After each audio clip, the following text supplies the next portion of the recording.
malam semuanya, kembali lagi di Sahabat Arda 69 di segmen Cerita Arda.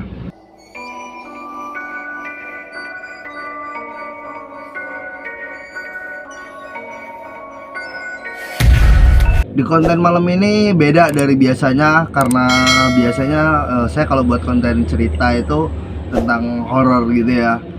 Ini berbeda, saya bercerita tentang kehidupan saya sekalian biar kalian lebih akrab sama saya, biar lebih kenal siapa sih saya ini sebenarnya. Kok bisa saya supir berada di YouTube ini gitu loh. Singkat ceritanya itu sih, lebih simpelnya ya, bukan singkat cerita, maaf.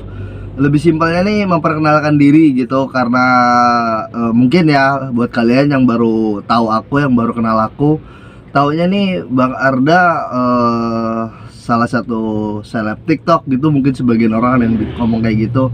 Walaupun saya sendiri agak risih ya bro, kalau diomongin seleb, artis dan sebagainya tuh.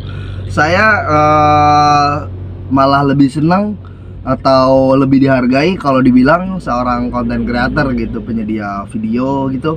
Malah merasa dihargai banget, merasa senang. Memang kurang suka aja gitu kalau dipanggil artis, seleb. Bahkan saya ini saat ini itu bro, sangat sensitif banget sama kata-kata kayak gitu. Jadi kalau di Facebook ya, saya kan mainnya Facebook. Kalau di Facebook ada yang komentar, wih seleb gitu, wih artis gitu, ada yang komen-komen kayak gitu, langsung aku hapus pertemanannya. Bukan aku blokir ya, cuman aku hapus. Nggak tahu kenapa, risih aja, nggak suka. Apalagi teman lama, apalagi teman dekat gitu kan. Komentar kayak gitu menurut saya itu hinaan bagi saya. Itu sebagai apa sih, gitulah, hinaan gitu. Kurang suka aku diomongin kayak gitu. Satu pemberitahuan, mohon maaf kalau kiranya berisik ya. Kalian tahu sendiri kalau saya kan supir, kerjaan di jalan. Ini parkirnya saya di pinggir jalan bro, kebetulan parkir di rumah makan. Rumah makannya tuh di pinggir lintas, jadi banyak lalu lalang kendaraan kayak motor, mobil gitu kan. Padahal ini pintu jendela ya, kaca kanan kiri ini udah aku tutup semua loh, udah aku tutup rapet. Tapi ya namanya di mobil dan bikin kontennya pun di pinggir jalan. Jadi ya banyak lalu lalang motor udah berisik kayak gitu kan. Maklumin lah ya, belum punya studio. Oke.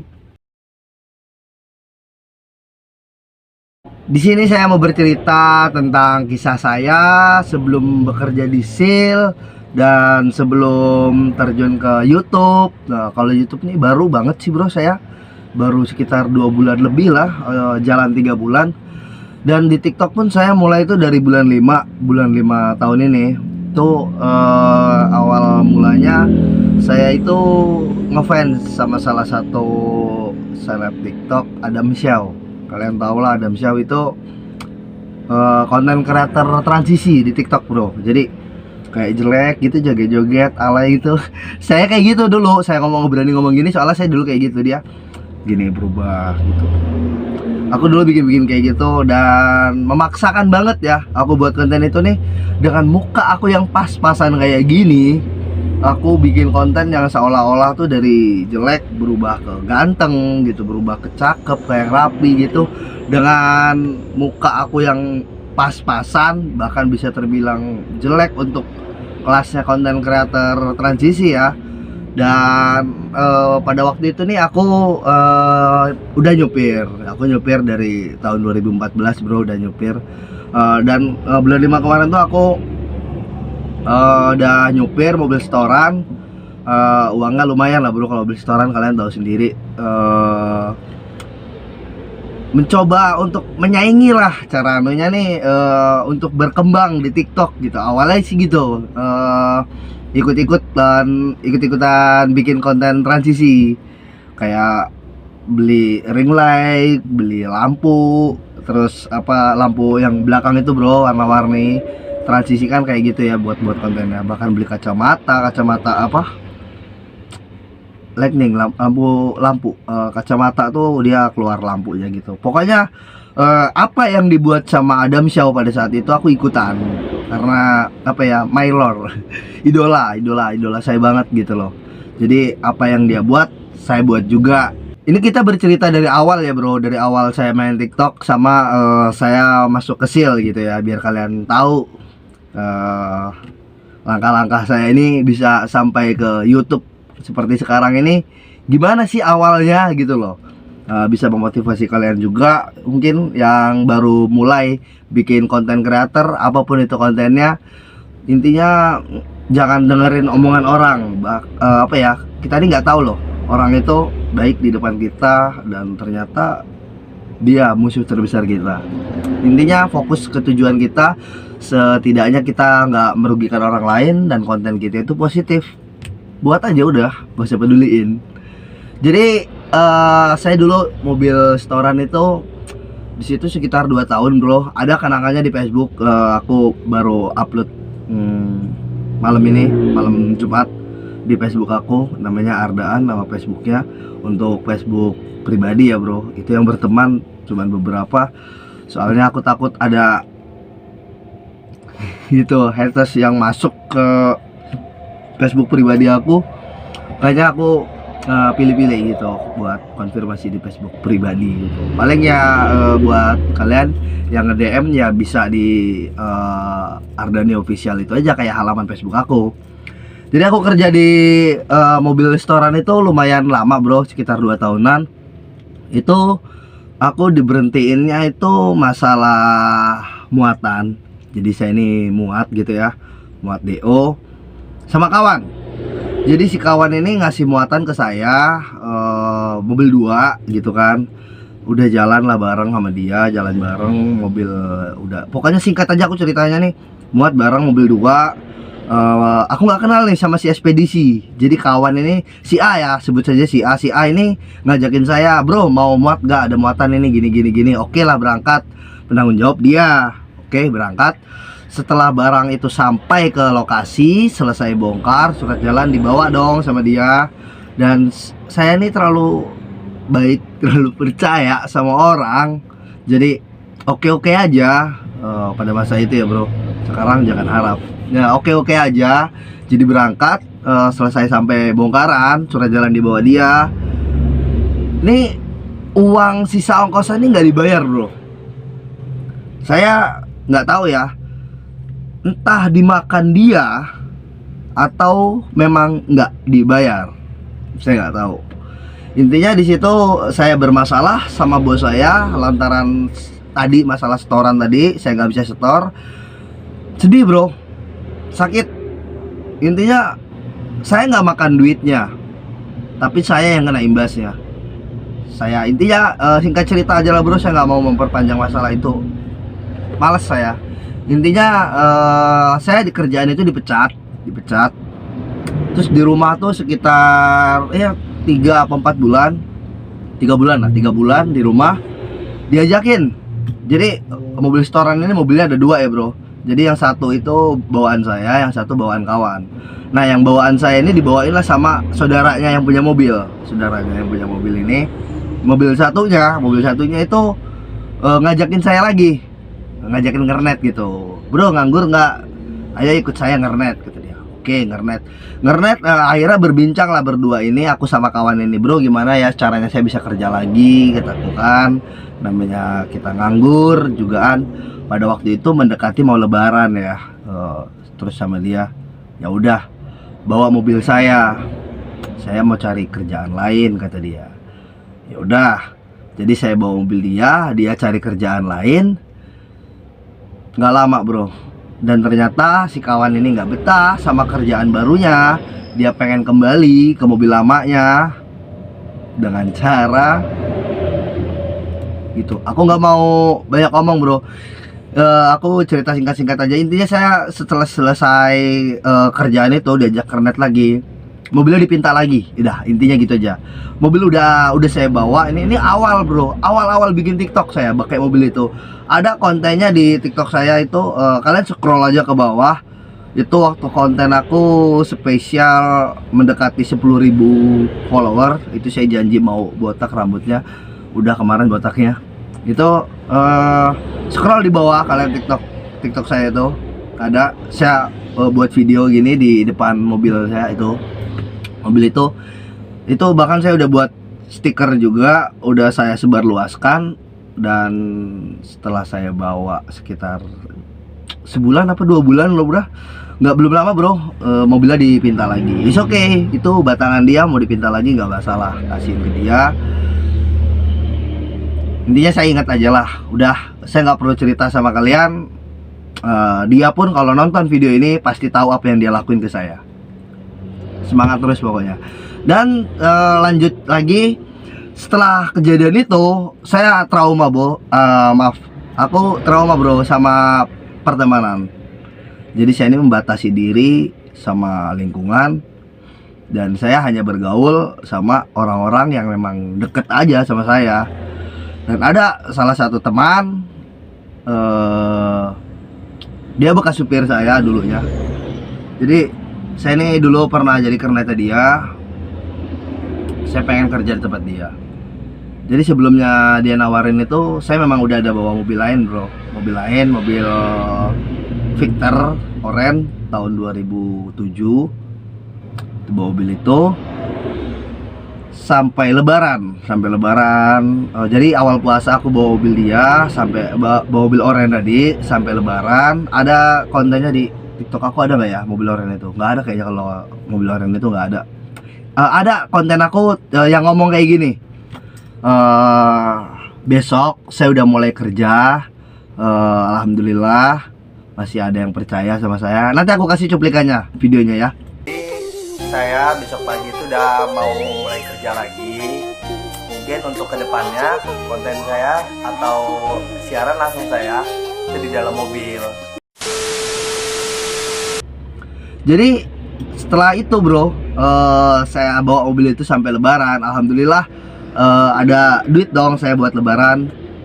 Maaf, buat keluarga main gitu kan. Keadaannya juga orang tua kerjaan masih belum lurus, masih ada kendala aja, mobil rusak dan sebagainya gitu. Jadi saya sebagai anak laki-laki kan merasa iba banget bro, tanggung jawab gitu kan sama keluarga. Setelah itu bro, lebaran kedua sebelum kecepatan, maaf. Sebelum lebaran 2 hari sebelum lebaran, si kawan yang barusan aku ceritain ini, yang aku bilang bekas supir saya, itu nawarin kerjaan ke saya. Nih tempat kerja dia enak bro, mobilnya baru-baru semua, mobilnya box, mobil Lampung juga. Pokoknya enak, kerjaan tempat dia tuh enaknya itu tadi mobilnya baru-baru ya bro. Karena saya kerja tuh kan cari enaknya gitu loh, cari kerja tuh yang santai gitu bro. Kalau kerja bawa mobil jelek itu gak usah kerja sama orang, bapak saya juga punya gitu. Makanya saya kerja nih nyarinya mobilnya yang enak gitu biar santai gitu. Makanya kenapa saya ditawarin dia mau, ya karena di tempat dia lebih baik. Oke lah, aku bilang nih sama dia. Keadaannya di situ, adiknya dia juga pengen kerja di situ bro. Keadaannya pada saat itu, saya udah nanya nih sama si orang ini. Saya manggilnya Mas ya, karena dia lebih tua dari saya. Mas, ini mobil saya bawa nggak apa-apa? Aku nanya seperti itu. Mobilnya lohan bro. Kata dia, nggak apa-apa, bawa aja. Aku bilang, ini saya nyerep apa batang? Saya tanya seperti itu. Dia jawab, bawa-bawa aja, masalah batang kan gampang, bos saya banyak itu mobil yang nganggur. Oke, lampu hijau pertama. Saya buka omongan lagi. Mas, si A itu kan pengen kerja di sini juga. Si A itu adiknya si dia ini bro, pengen kerja di sini juga. Kenapa nggak dia aja? Terus si teman saya tadi bilang, biarin aja, dia susah disuruhnya. Dia kapan-kapan aja, kamu aja dulu yang semangat kerja, kata dia. Oke, aku bawalah mobil itu dari Lampung ke Jakarta. Itu bro, 2 hari kurang lebaran, lebaran kurang 2 hari, maaf, lebaran kurang 2 hari, saya berangkat ke Jakarta. Berangkat dari Lampung sore, malam sampai langsung bongkar. Besoknya saya langsung muat. Alhamdulillah, ada rezeki. Itu DO sekaligus ada 2 bro. ada Palembang sama Pekanbaru. Jadi supir itu bro, kalau muatannya makin jauh, uang jalannya makin besar, sisanya makin banyak gitu kan. Tergantung kitanya juga. Jadi ada dua. Sebelum saya ngambil DO ini, saya telepon lagi si supir batangannya tadi. Saya telepon, Mas, si A yang adanya tadi beneran nggak mau bawa mobil ini? Aku bilang gitu. Aku nanya Mas Ian, buat mastiin bro. Terus kata si dia apa? Enggak, bawa aja sama kamu. Saya gampang. Paling enggak kamu bawa dulu 1 rit atau 2 rit, kata dia bilang gitu. Is okay, kalau 1 atau 2 rit, seenggaknya saya dapat gaji sepp gitu bro. Maksudnya pulang pergi gajinya lumayan kan, daripada cuman berangkat Jakarta doang berapa sih? Nggak sesuai kan sama capeknya kita, apalagi itu mau lebaran, tempatnya orang-orang istirahat gitu. Jadi setelah saya dapat jawaban itu, setelah saya pastiin bahwasanya adiknya ini nanti masuknya belakangan sesudah saya, oke lah, saya muatin ke Pekanbaru. Setelah saya muat ke Pekanbaru, mobil itu balik ke Lampung. Udah saya telepon, Mas ini mobil parkir di mana? Kata dia parkir di rumah saya aja. Oke, nggak masalah, parkir di rumah dia. Terus saya pulang dong. Lebaran pertama, lebaran kedua, saya nggak ada main ke rumahnya. Saya hanya chatting. Saya tanyain, Mas, main ke rumah bosnya kapan? Aku nanya gitu. Dia jawab, sekitar lebaran ketiga, kata dia. Lebaran ketiga nanti main ke tempat bosnya. Oke, aku tunggu. Nah, lebaran ketiga aku bangunnya kesiangan bro. Masalah aku bangunnya kesiangan, sekitar jam 10 aku baru bangun. Aku buka HP, aku pikir si supir ini tadi, kawanku tadi nelpon gitu kan. Nggak ada panggilan tak terjawab, nggak ada. Dia chat nggak ada, jadi aku yang chat lah, aku yang nanya, Mas di mana? Nggak dijawab. Dijawabnya tuh sekitar jam 2 atau setengah 3 sore. Dia bilang, ini arah pulang, habis dari tempat bosnya. Oke, nggak masalah. Ya udah, nanti sore aku main ke rumah, aku bilang gitu. Udah, sampai di rumah dia, sampai di rumah si supir tadi, yang kawanku tadi. Sampai rumah dia, di situ udah ada parkir mobil baru. Udah ada mobil baru parkir di depan rumah dia. Sampingnya ada mobil lohan yang saya bawa tadi bro. Saya tanya ini, gimana Mas tadi tempat bosnya? Dia cerita dong, begini, bahas ini bahas itu, banyak lah. Terus dia nih kayak membuka-buka omongan masalah mobil lohan itu. Dia ngomong, bosnya tadi nanyain si A, bosnya tadi ngomongin ini. Aku udah pirasat, wah nggak enak ini perasaan saya. Udah dong, saya nggak mau bebelit-belit, langsung to the point aja. Mas, intinya aja deh, intinya mobil lohan ini siapa nanti yang bawa? Aku nanya kayak gitu sama dia. Dia jawab apa? Yang bawa si A, kata dia. Adiknya tadi, ponakannya tadi. Maaf, adiknya tadi. Saya orang lain, bisa apa? Ya udah, saya di situ diem. Mau ngomong apa? Intinya gini bro, gak usah janji-janji, ngomong terus terang. Kalau kiranya mau adiknya yang bawa, dari awal bilang, bro, saya minta tolong dong, berangkatin mobil saya ke Jakarta. Nganggur kan? Serepin dulu dong ke Jakarta, nanti ke Sumateranya biar si A. Saya nggak berharap bro, kerjaan banyak. Dan bikin saya sakit hati sampai detik ini, omongannya. Saya ngerasa disepelein. Dia udah bilang kayak gitu. Ya udah, masalah itu udah nggak aku perpanjang sama aku, udah selesai. Ya udah, aku nggak banyak omong. Dikasih sama dia gaji saya ke Jakarta, kasih nih, makasih kataku. Saya tanyain, nasib saya gimana ini, sambil cengar-cengir saya. Nasib saya gimana? Kemarin saya hampir lebaran di Jakarta loh, bilang gitu kan. Dia bilang, tenang, nanti berangkat sama saya. Maksud dia, saya ngernetin dia. Oke, nggak masalah. Nggak harus nyupir juga kan, kerja tuh apa aja. Ngernet dia dulu sementara, nggak apa-apa, nggak masalah. Dan ternyata dia berangkat sama orang lain. Ya untuk awal tuh nggak tahu saya berangkat sama siapa, intinya bukan sama saya, entah sama orang lain, entah sama adiknya yang satunya, nggak tahu juga. Intinya bukan sama saya berangkatnya, saya ditinggal. Dan saya di situ udah mulai, ya udahlah, ini loh yang aku bilang teman, kesalahan saya bro, kesalahan saya nggak dengerin omongan orang tua saya. Orang tua saya udah bilang gini, nggak usah terlalu dikejar, kamu kan udah ada kerjaan mobil oren itu, udah kamu fokusin aja ke situ, nggak usah terlalu mengejar yang nggak pasti. Aku bilang, ini yang ngomong supir batangannya loh, lagian juga teman dekat saya, dia dulu juga pernah jadi supir saya, masa iya dia mau nyakitin hati saya? Nggak mungkin, aku udah bilang gitu. Saya juga nanya nggak cukup sekali, saya udah nanya berulang kali, dan kata dia, adiknya nanti, saya dulu yang diutamain karena saya yang mau berangkat ke Jakarta tadi.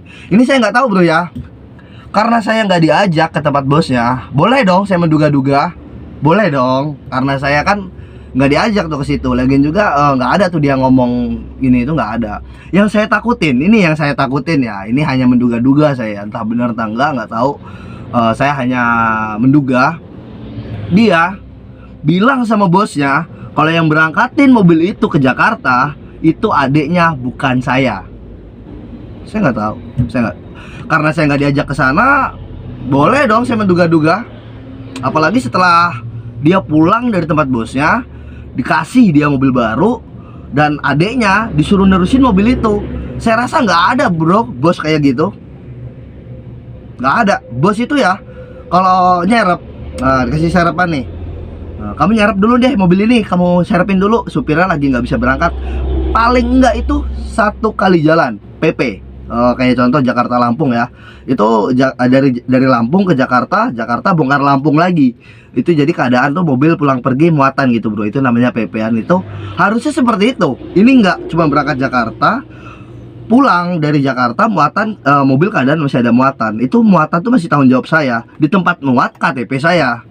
Tapi sampai Lampung supirnya diganti lagi. Saya rasa sepengalaman saya sih ya, nggak ada bos kayak gitu, nggak ada. Jadi boleh dong saya menduga-duga kayak gini, boleh, karena ya saya tidak tahu apa yang mereka obrolkan saat ketemu bosnya ini. Karena memang nggak ada pemberitahuan apapun, tiba-tiba sore saya main ke rumahnya dan jawaban itu yang saya terima gitu loh. Pengalaman pahit saya bukan hanya sampai situ bro, berlanjut. Jadi setelah bekas supir saya tadi, saya ikutlah sama kawan, satu partai sama si barusan saya ceritain ini.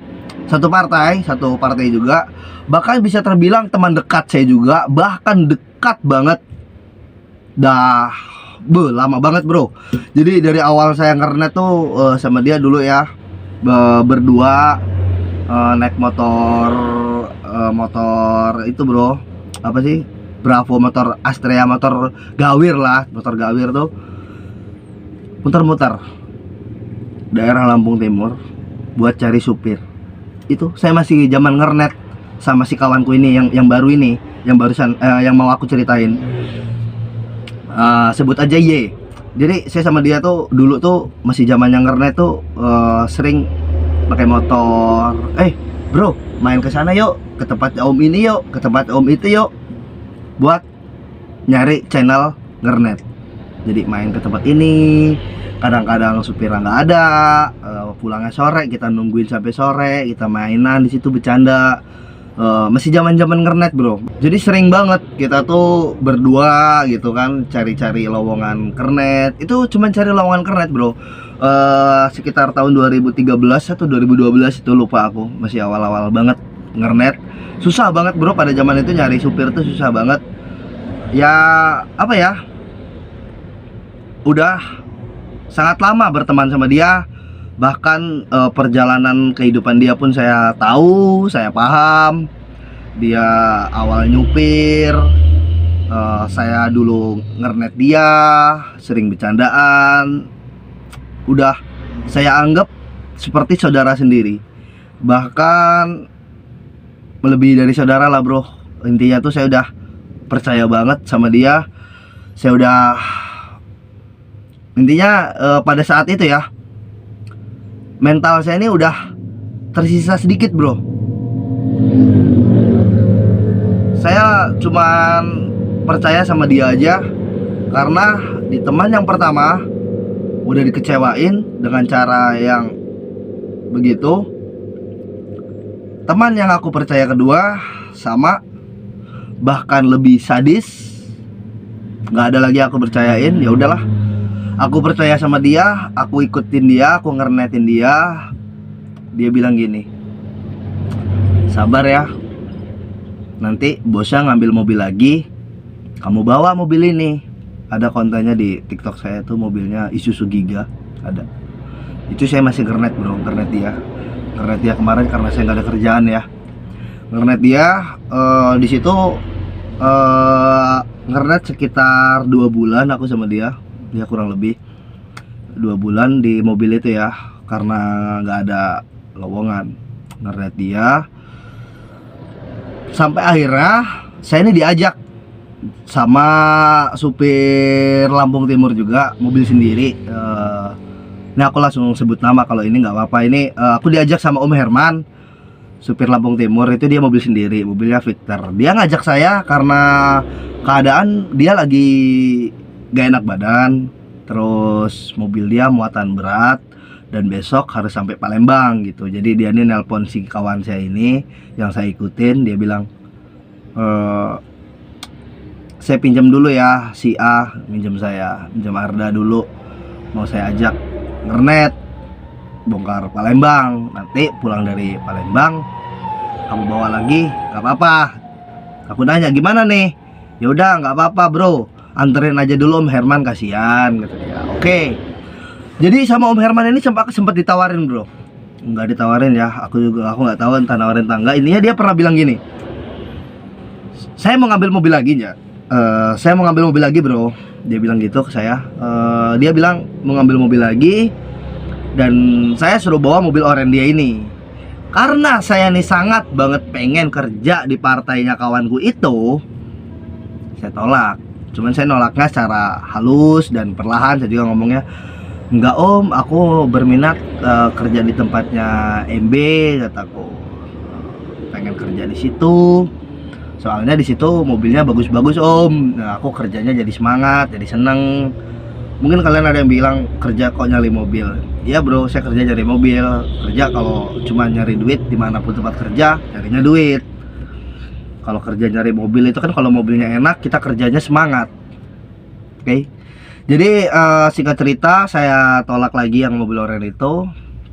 Setelah saya sampai di rumah, saya telepon dong kawanku ini, yang teman dekatku ini. Aku telepon, di mana? Aku bilang, kata dia, saya di Jakarta. Nggak enak nih kalau, kan dia bawa kawan nih, karena saya istirahat kemarin dia bawa kawan lain. Dia bilang nggak enak nih kalau cuman satu rit aja, kata dia gitu. Jadi gimana enaknya? Aku tanyain begitu. Dia bilang, ini saya mau bongkar ke Padang, kata dia. Dia bilang, nanti sepulang dari Padang deh saya ngajak kamu lagi. Dia udah bilang kayak gitu dong, berarti ngasih harapan lagi ke saya. Jadi begitu dia berangkat ke Padang, saya dapat rezeki bro, alhamdulillah. Keadaan itu keluarga saya memang lagi krisis banget, lagi nggak ada pemasukan, ditambah lagi saya nggak kerja ya. Jadi double itulah masalahnya itu. Saya dapat rezeki, alhamdulillah. Saya ikutan kuis di TikTok, saya menang. Ada videonya itu di TikTok aku, kalian scroll di bawah, itu saya menang iPhone 12 mini. Aku dapat HP itu, aku itulah terima HP-nya, aku unboxing, aku upload di TikTok, aku tandain. Itu aku dapat dari Bon Cabe bro, konten kuis di TikTok. Menang, itu HP-nya aku jual bro. Di tangan saya itu cuma ada seminggu, saya pegang seminggu. Itu seminggu pun nggak saya pakai sama sekali, nggak. Jadi saya cari di Facebook gitu ya, jual beli HP gitu. Aku jual HP-nya, dan rumahku kan Lampung Timur ya, laku di Bandar Lampung seharga 5 juta. Sebenarnya rugi, ruginya karena itu HP mahal aku jual segitu. Tapi bagi saya nggak rugi karena itu bukan hasil beli ya, itu hasil hadiah, ibaratnya tuh ya HP dapat nemu lah, omong kasarnya seperti itu. Terus HP-nya saya jual, duitnya nih saya buat bayar kontrakan bro. Jadi saya rumah masih ngontrak. Lain waktu lah saya cerita sama kalian. Jadi setelah masalah itu tadi itu yang saya nelpon kawan, dia bilang iya, oke lah. Saya mikir gini, ini saya ada uang bisa buat bayar kontrakan sekian, masih ada sisa. Saya selama ini selalu dihujat sama keluarga, sama tetangga. Sekarang saya bisa buktiin, ini loh hasil saya bermain TikTok. Saya dapat hadiah nih, bisa bantu keluarga buat bayar kontrakan 2 tahun. Dan ada duit sisa dikit sama saya, aku pakai buat jalan-jalan bro. Aku pakai main. Di situ saya ngajak keluarga saya jalan-jalan, bukan bermaksud saya sok kaya ataupun sok punya bro ya. Justru saya di situ berpikirnya gini, ini keluarga saya dari keluarga orang nggak punya, ini keluarga saya dari tergolong keluarga nggak mampu, bisa dibilang begitu, karena nggak punya rumah, memang nggak pernah senang-senang ya. Jadi aku ini pengen ngajak keluargaku happy pada hari itu. Jadi aku ajak keluarga aku tuh berikut sama ponak-ponakan, orang tua. Cuman bapak yang nggak ikut karena bapak itu ya nyupir juga. Aku ajak, mobil aku nyewa. Ada di konten aku di TikTok juga, ada yang konten aku liburan sama keluarga besar ada. Di situ aku ajak liburan, jadi uang ini habis. Kenapa aku pakai? Karena mungkin kalian berpikir, udah tahu lagi nggak kerja, kenapa uang diambur-amburin? Pasti ada yang komen begitu. Karena ini bro, ya itu tadi yang seperti aku bilang pertama, karena saya pengen ngajak keluarga saya seneng. Dan kenapa saya pakai uang itu?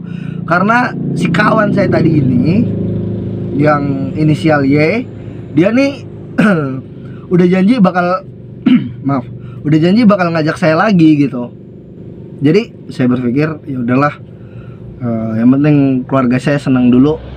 Saya kan nanti kerja dapat gaji lagi. Dan ternyata bro, setelah saya nunggu sekian lama, sekitar ya seminggu lebih, hampir 10 hari saya nunggu di rumah, nunggu dia datang itu dari Padang. Dia pulang dari Padang, aku telepon, aku lihat story WA-nya kan, dia lagi di rumah. Aku telepon, lagi di mana nih bro? Dia bilang di rumah.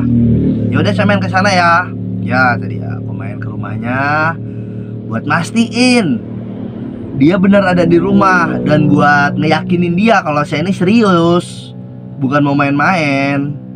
Memang saya serius pengen ikut dia, pengen gandeng dia gitu loh, jalan bareng. Setelah saya sampai ke rumahnya, itu hujan bro. Jadi dari rumah tuh terang, jalan ke rumah dia tuh jauh ya, sekitar 10 kiloan dari rumahku ke rumah dia. Naik motor aku jalan, di tengah-tengah perjalanan tuh keguyur hujan. Tanggung aku guyur aja, jadi badan tuh basah semua, baju. Nah, buat kamu kalau nonton video ini pasti kamu ingat, aku sampai sana ngobrol sama dia, bercanda, berbincang-bincang ya selayaknya sama sahabat. Gimana bro, aku nggak nganggap dia teman, udah sahabat banget. Bahkan ya pada dulu itu zaman-zamannya aku dan dia susah, itu uang itu nggak ada sharingnya bro. Maksudnya nih nggak ada sharingnya nih, gini loh, nggak ada masalah pinjam dulu nggak ada. Jadi mana yang ada itu yang dipakai. Contoh, dia lagi susah, contohnya lah, dia lagi nggak muat-muat ya, susahnya lagi nggak muat-muat gitu. Dia telepon saya, lagi di mana nih? Di sini, di rumah. Ada duit nggak? Berapa kataku? 300. Ada kalau 300. Ya udah kasihin istri saya ya. Dia, oke, aku kasihin. Begitu sebaliknya, saya telepon dia, saya tanyain, lagi di mana nih? Di rumah kata dia. Ada duit nggak? Aku gituin. Berapa? Ya 300 apa 400 lah. Waduh, adanya 300 kata dia. Ya udah kasihin ke orang rumah ya, ke rumahku kata. Ya. Itu nggak ada bro. Oh kamu punya utang sama saya 300? Nggak ada kayak gitu. Jadi mana yang ada, segitu dekatnya aku sama dia. Jadi udah percaya banget lah sama dia. Begitu saya udah sampai sana, udah ngobrol-ngobrol lah ya. Yaudah besok kalau muat kabarin, kata dia. Oke, aku pulang sampai rumah. Aku telepon lagi dong malamnya. Bener ya, ajak aku ya. Aku nggak kerja loh. Aku nggak ada pemasukan. Keluarga aku lagi susah ini. Aku bilang gitu. Dia bilang, ya besok aku telepon. Besoknya siang sekitar jam 2 atau jam setengah 3. Aku lupa tepatnya itu. Aku lihat story WA dia selesai muat tepung, selesai muat sagu, mau berangkat ke Jawa lagi. Aku tanyain dong, aku berpikir positif Mas Yan. Oh mungkin dia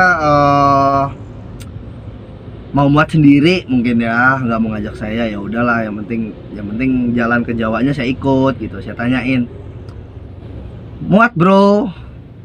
Nggak dijawab. Aku tanyain lagi, berangkat sama siapa?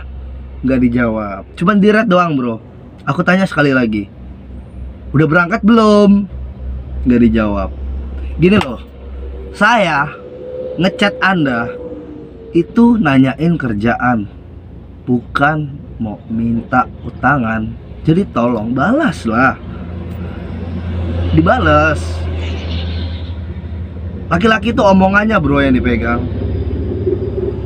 Cukup ngomong gini, sorry ya, si A ini belum mau turun, dia masih pengen ikut. Besok deh kamu kalau ada kawan saya ajak, saya arahin ke kawan saya aja, ikut kawan saya dulu. Saya masih sama dia. Selesai. Tapi dia nggak ngomong apa-apa. Ya udah, saya di situ jadi berpikir gini bro. Saya ini di dunia ini memang hidup sendiri, memang nggak punya temen. Pada masa itu ya, saya bilang gitu. Ya udahlah. Makanya di TikTok saya kemarin, di konten saya sama Ferry Petir, kalian tahu, di situ saya bilang, jangan sedih saat kau ditinggalkan teman, karena suatu saat kau akan dapatkan teman yang lebih hebat dari dia. Dan untuk masalah pertemanan, saya punya pesan buat kalian. Jangan sedih ketika ditinggalkan teman, karena suatu saat kita pasti mendapatkan teman yang lebih hebat dari dia. Masuk owe dan kata-kata. Engkau jadi pengganti, aku tak pantas engkau miliki.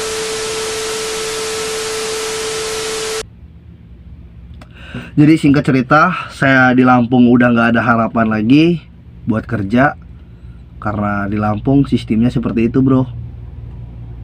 Nggak di semua Lampung ya. Di lingkungan tempat saya tinggal itu rata-rata seperti itu. Jadi maunya mereka tuh satu PT, satu bos itu diisi oleh keluarganya mereka semua. Jadi orang lain tuh mau gabung ke situ tuh susah. Kita harus memohon, memelas, mengemis, baru dikasih kerjaan sama mereka. Itu pun nggak lama bro, pasti digeser lagi.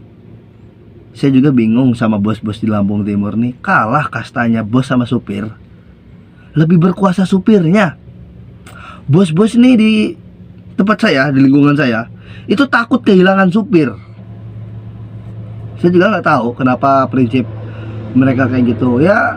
Mungkin mereka pikir dengan jika keluarganya semua yang kerja di situ, pekerjaannya akan lebih baik. Nggak tahu, itu urusan mereka. Dan untuk saat ini saya udah nggak ada minat lagi untuk kerja di wilayah situ. Kemarin sempat saya pulang, saya pulang ke Lampung, saya ditanyain, nggak mau apa kamu kerja di tempatnya si A lagi? Saya bilang bukannya nggak mau, belum minat. Saya masih di SIL, saya masih senang, saya masih dipakai di SIL, saya masih dihargain di SIL. Dan saya nggak berharap lebih dari PT-PT manapun untuk merekrut saya. Saya cukup di SIL dihargain, selagi saya di SIL masih dipakai, selagi saya di SIL nyaman, nggak ada kendala, saya nggak akan keluar. Kecuali ada yang udah fatal banget ya, pastilah. Itu kedepannya gimana nggak tahu. Yang diminta sih lancar-lancar aja semua kerjaannya. Dan awal mulanya saya kerja di SIL itu Ya pada saat ini bro, di saat aku dikecewain sama temanku yang terakhir tadi, yang udah aku anggap sahabat dekat, saya udah nggak ada harapan lagi. Saya searching di Facebook, nemu Facebooknya Saino Indomobil. Saya tanya-tanya di situ, ada nomor WA-nya, aku chat. Dan di situ responnya baik, adminnya Sil, dia menjawab dengan jelas di situ bahwasanya hari-hari ini bisanya datang dan pada tanggal sekian. Untuk penerimaan karyawan itu tiap hari bro, cuman saya pada waktu itu kan ikut driving school ya, ikut sekolah. Itu ikut sekolah tuh saya waktu itu batch 26, udah lama banget. Disuruh maaf, batch 24 maksudnya, aku 26 batch 24, saya batch 24. Itu suruh datang sekitar 18 minimal 15 siswa harus kumpul, dan saya datang ke sana. Saya ditelepon oleh salah satu tim trainer, itu namanya Pak Dwi. Saya ditelepon tuh, diangkat, nanya, "Halo Pak, masih berminat bergabung di PT Saino Indomobil?"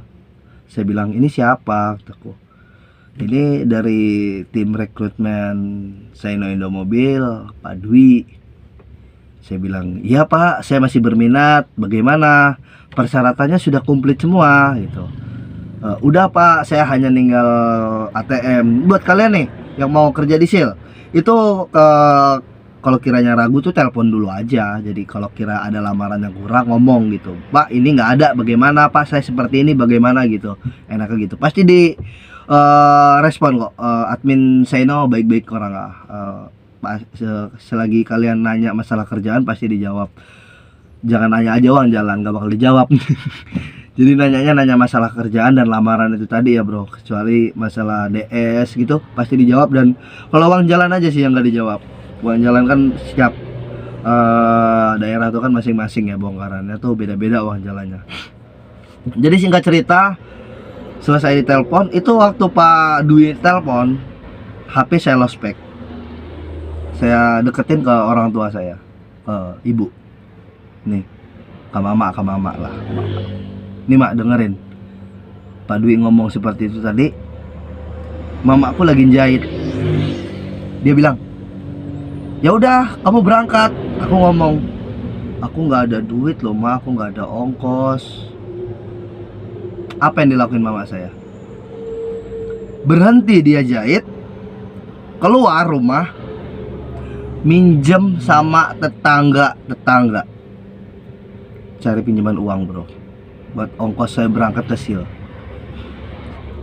Setelah saya berangkat, setelah orang tua saya dapat pinjaman 500.000 itu, kasihin ke saya, "Nih, dapat pinjam dari si A," katanya. "Om berangkat kapan?" Aku bilang, "Besok aku berangkat." Aku besok berangkat. Berangkat aku ke Kerawang dengan cara nebeng. Ada aku naik bis dari Lampung ke pelabuhannya, naik bis. Setelah turun kapal aku nebeng kawan. Sampai di Kerawang Barat aku naik ojek ke garasinya SIL. Sampai depan pos satpam, aku, "Permisi, iya, ada perlu apa Pak?" kata satpamnya. Aku bilang, "Pak, saya mau melamar kerja." "Dari mana?" "Dari Lampung." "Oh ya udah, baik bro." Sapaan dari satpamnya pun baik. Dia bilang, "Ya udah, tasnya taruh sini ya Pak, scan di sana." Pokoknya dijelasin lah masalah ngelamar di SIL tuh bagaimana. Dan ternyata belum usai bro, nggak segampang itu perjuangan saya. Setelah sampai sana, nggak langsung diterima tuh. Maksudnya gini, lamaran udah diterima karena saya ikut DS, ikut driving school. Siswa yang dibutuhkan 15 orang minimal, sedangkan pada saat itu yang datang hanya 8. Otomatis nggak bisa dilaksanakan dong. Rugi PT mengeluarkan biayanya gitu kan, nggak sesuai sama hasilnya gitu. Jadi, "Pak, DS ditunda sampai minggu depan. Jadi bapak-bapak maunya bagaimana?" Bingung nggak bro? Saya dari Lampung ke Kerawang menggunakan uang pinjaman. dengan tetangga. Sampai di Kerawang, nggak langsung kerja. Panik nggak? Di situ saya udah, waduh, bagaimana ini? Terus saya konsultasi lah, Pak. Emang nggak bisa ya dipekerjakan dulu gitu? Nanti dibicarakan katanya. Itu jam istirahat aku ngobrol sama tim trainer. Terus selesai jam istirahat, jam 2 masuk lagi ke dalam kelas. Di situ diomongin lagi. Untuk yang wilayah Jabodetabek, silahkan yang mau pulang, pulang. Untuk orang-orang jauh, kayak nama saya kan Rizky ya bro, kayak Rizky, dipekerjakan untuk sementara, dibawakan mobil Dutro ataupun mobil engkel, bukan tronton. Ini aku bawakan tronton ya, dipekerjakan dulu. Oke, siap Pak. Dan itu kan pada hari Sabtu ya. Nanti hari Senin kesini pembagian unit. Saya nunggu lagi di situ hari Minggu, saya nunggu di situ. Jadi uangku ini sisa 200.000 itu bro. Saya sampai sana sisa 200.000 buat makan segala macam. Dan besoknya aku masih belum selesai masalah itu. Hari Senin, sampai hari Senin saya nggak punya ATM. Sedangkan SIL wajib, ATM wajib, saya nggak punya ATM. Saya nanya, ditanyain gini, kamu nggak ada ATM kok berangkat? Kata dia. Aku ngomong, Pak, kemarin aku udah konsultasi sama tim trainer. Maaf kecetit lidahku. Udah konsultasi sama tim trainer, sama Pak Dwi, katanya ATM dibuatin kantor. Aku bilang gitu. Oh iya, cuman dikasih surat bro, kampret. Dikasih surat, nih kamu ke Bank Mandiri ya, kamu ke sana bikin ATM nih dari SIL gitu. Aduh, ke sana sendiri. Udah, aku ngojek, aku bikin ATM. Dan setelah aku bikin ATM, masih belum kerja karena nggak kebagian unit. Untuk di Kerawang mobil kosong. Jadi saya udah Senin sore itu dipekerjakan untuk mobil JS. JS itu Hino Engkel. Udah usul kayak gini tapi yang engkel bro, bukan yang ban double. Suruh bawa engkel. Wow, senang dong saya, baru ngelamar langsung dibawain engkel gitu kan. Yang lain kawan-kawan tuh suruh bawa Dutro. Oh iya Pak, siap Pak kataku. Walaupun sementara ya bro, buat kota-kota. Oke Pak, siap sampai nunggu minggu depan. Setelah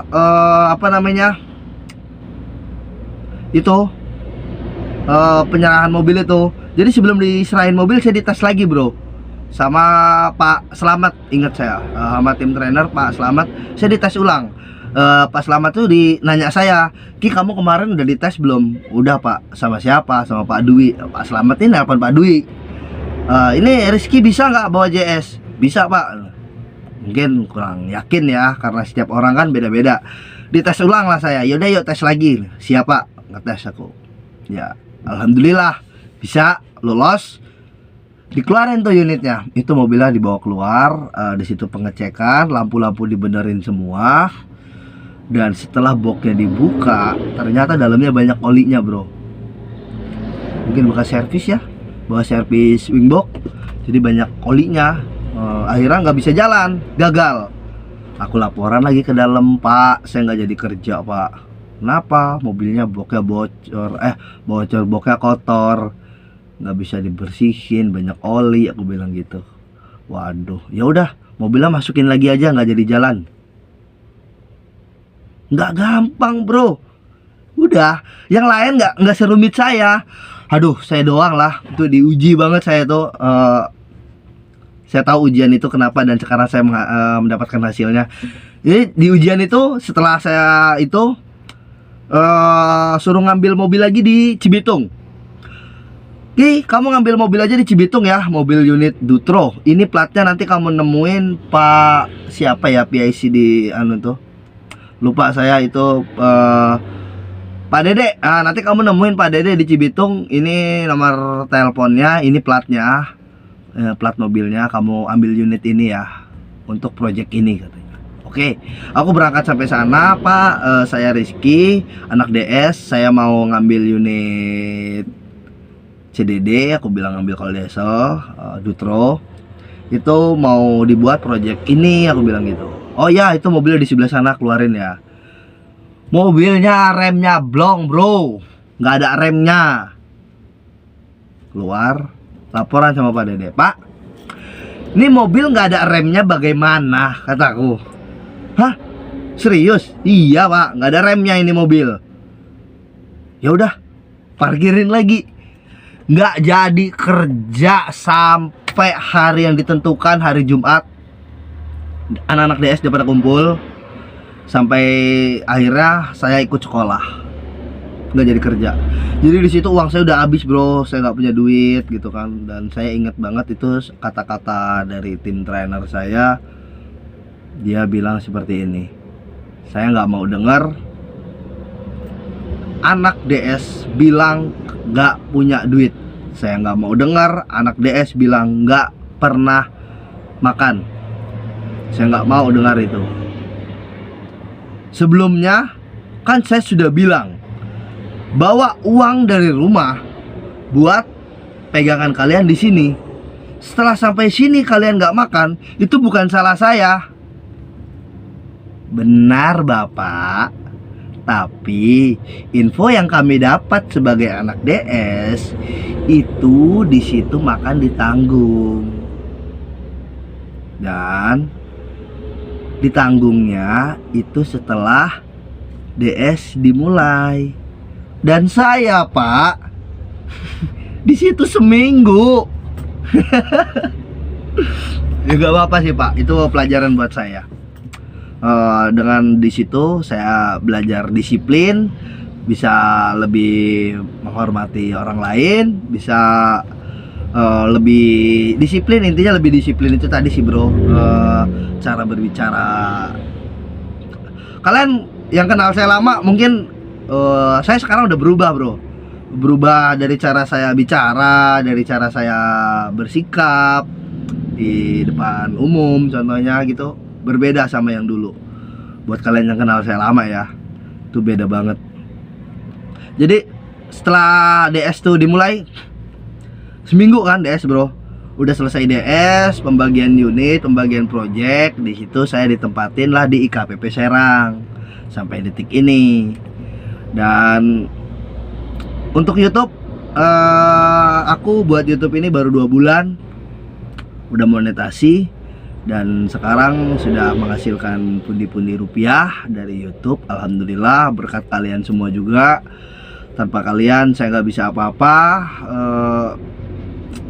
Pesan yang mau saya sampaikan, fokus ke satu tujuan, jangan pedulikan kiri dan kanan. Kita nggak tahu orang itu baik atau enggak.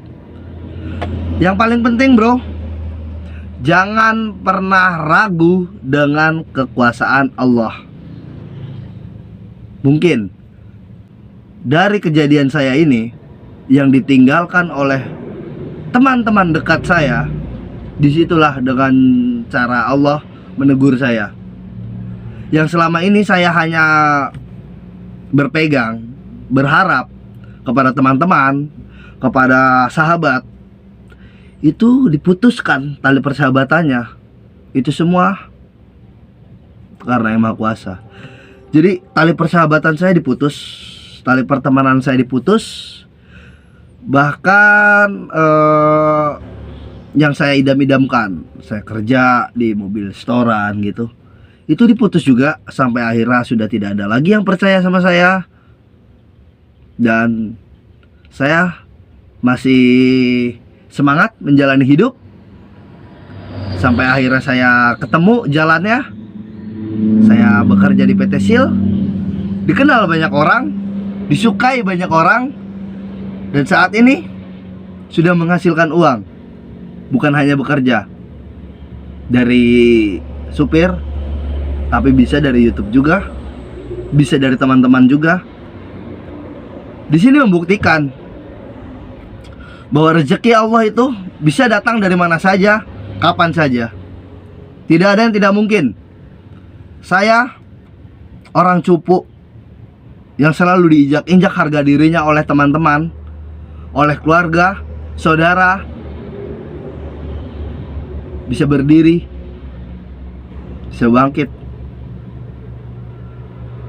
Kita hidup ini memang butuh bantuan orang lain, tapi kita tidak bisa berharap dan terlalu meyakini, oh dari dia loh saya hidup, dari dia loh saya nolong. Dari kisah saya kalian bisa belajar tidak baik terlalu berharap dengan orang. Orang baik akan mengecewakan pada waktunya. Terima kasih buat kalian. Sehat-sehat selalu. Salam satu aspal.